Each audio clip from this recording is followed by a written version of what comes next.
ఒక చల్లని నది పక్కన ఉన్న అడవిలో ఒక కోతి తనకు ఇష్టమైన పళ్లను ఆస్వాదిస్తూ ఉండేది.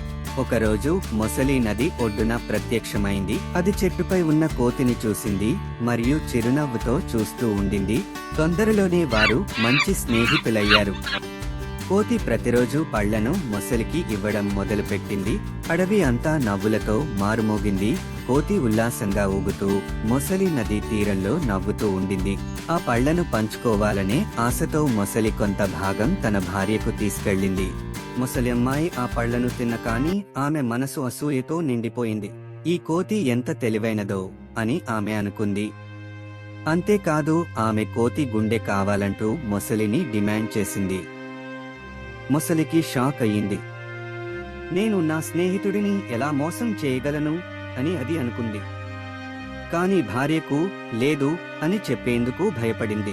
తన నిజమైన భావాలను దాచి మొసలి కోతిని నదిలో సవారి చేయమని ఆహ్వానించింది.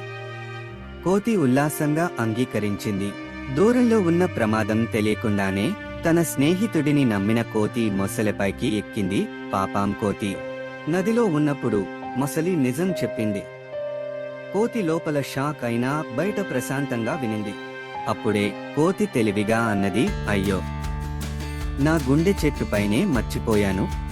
వివరంగా ఆలోచించని మొసలి ఆ మాట నమ్మింది. కోతి గుండెను తెచ్చేందుకు తిరిగి చెట్టు వైపుకి వెళ్ళింది. ఒడ్డుకు చేరగానే కోతి వెంటనే చెట్టుపైకి ఎగిరిపోయింది. మొసలికి షాక్ తగిలింది.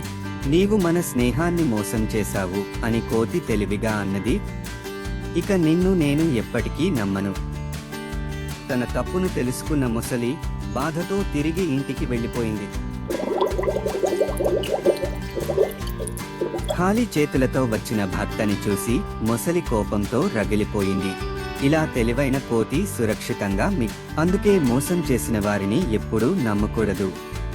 నాలాంటి తెలివైన పిల్లలు ఈ ఛానల్ ని సబ్స్క్రైబ్ చేసుకోండి.